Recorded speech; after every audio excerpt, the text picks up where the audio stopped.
VIVAAN. 1 year later. Isn't fate a funny, fickle thing? One minute I was on top of the world. The next moment I was thrown further down than I had ever been. My dreams were shattered and I was lower, more depressed than I had ever been, even when working as a banker. Then things started to look up once more. The end is not the final moment, but a bridge to the next beginning. We don't realize it until we take that next step. No matter what you may learn, one of the most valuable lessons you can learn is that of patience. Sometimes it takes a long time to work through something that should take a much shorter time. In a storm, surrounded by rain and wind and despair, it is hard to even remember the sun will shine again.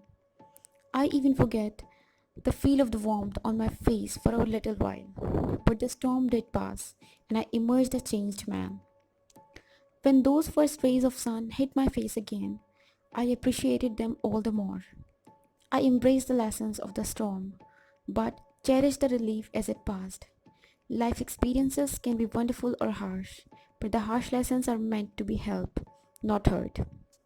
I was pleasantly surprised to realize how much I enjoyed working with Parth and his company. Gone was that depressed man I got to know in the Uber.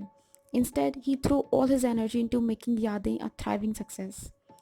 He split his marketing efforts between seniors and their family members, traveling across India to give talks about the importance of capturing this precious history. It complemented the rich history our country has. Knowing how much I love traveling, Parth made sure that I had the opportunity to travel with him sometimes as well. Managing the financial aspects was critical, even more as the company skyrocketed, but I found myself caught up in the excitement of this prospering business so much that every day I worked at Yade was invigorating. It's amazing how fast Yade continued to grow, I mused. Walking hand in hand with Meera, despite our busy schedules, she and I made sure to take time out for us, too. Today we were visiting the Pune Okayama Friendship Garden and were enjoying a brisk bowl on a rare cold day. It seems like every time I open my laptop, I find another retirement community or nursing home that wants to contract with us.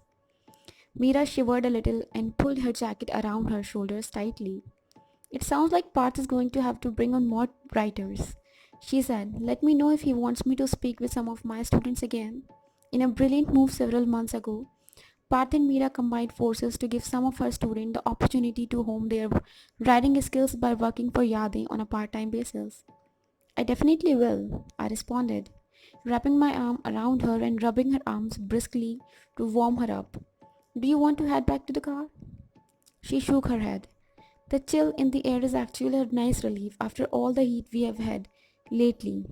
Besides, I love this place. The Japanese influence are such an interesting change from the other gardens in Pune. We stopped and took in the well manicured lawns and the trees that, to me, were cut to look like children's lollipops. I couldn't help but laugh every time I saw the happy looking branches. A gust of wind rose and blew, pushing us along the path towards the waterfalls. How's your blog doing, by the way? She asked. Talk about taking off, I said happily. It astounds me how much people are enjoying my pictures and my writing. Now I completely understand how much you love to write. It's humbling but amazing to get too much attention and such positive feedback from people across the world. How wonderful. I thought about the huge milestone that took place last week when my Instagram post reached 1 million followers. Mira was obviously reading my mind because she mused, a million people? It's absolutely amazing. And how about the sponsorships? I'm still trying to figure out which ones I really want to promote. I said, you know how much I love Puma? But then Nike and Adidas are fantastic companies as well. Oh, I didn't tell you. I did sign with UCB the other day. Ooh, she responded. I could go for a nice layer of the right now. We laughed, thoroughly delighting in each other's company before my next trip. It seemed like every time I turned around, someone wanted to fly me to another part of India to check out a hotel or resort. Tomorrow I was heading to Chennai to check out a new hotel on the beach. I was hoping that Meera would be able to come with me, but with final terms coming up, she felt it was important to stay behind to help some of her struggling students. She was so dedicated towards her students and took the time to help those who might be finding the class particularly challenging. How's Siddharth doing, by the way? She loved to tell me stories about this particular young man. Although he was dyslexic, he had such a passion for reading and writing that Meera pitched in quite often to help him when he was having difficulties. Meera smiled happily. I paired him with another student who is helping him by reading his work out loud to him. I do believe they might be developing into more than just two study partners. You little matchmaker, I teased. I honestly wouldn't have thought the two of them would be a good match, she said. Well, at least not until she jumped at the chance to help him. Then I realized there might have been a bit of a crush there. And Siddharth? Oh, there's definitely some interest. He shows up for the class early each time now, and he even got a haircut. No, Meera nodded. He's totally cleaned up now, and I'm pretty sure it's all because of his study partner. They arrive separately, but they sit together and leave side by side now. My phone pinged, and I realized that we would have to head home soon. I think we're going to have to cut this short, I said regretfully. Let's head back to the car and you can tell me the latest in your writing. No way, she said. I want to hear more about the trip we're going on next month when the semester is out. I think you're going to love it, I said. I'll have to show you a picture later.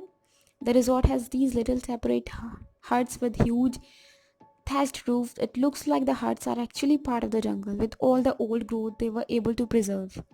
I can't imagine how that big construction equipment managed to do it, but they did. And there's a pool? She asked again. Mira did love spending time by the pool. Of course, since she brought her journal everywhere she went, she certainly could write anywhere. There are either two or three pools. I can't remember. What about the food? She pressed. Well, since we are part of the pilot program being brought in to test the accommodations, we'll have to see how good the dining is. But it sounds like they are bringing in several chefs from different culinary specialties and we get to pick which food we like the best. Mira clapped happily. For such a petite woman, she certainly could pack away the food. Oh, I can't wait, she said excitedly. We reached the car, but before we drove away, I used my phone to check my email again. Hey, guess what? I said excitedly. What? It looks like I might be heading back to Goa again soon. There is a new hotel they want me to blog about. I said, scrolling through the email, and they asked if we might have some friends who want to come along. Preferably with kids, it looks like they need to test a couple of different demographics. Oh, fun. Do you think Nisha and Kabir will be able to get away?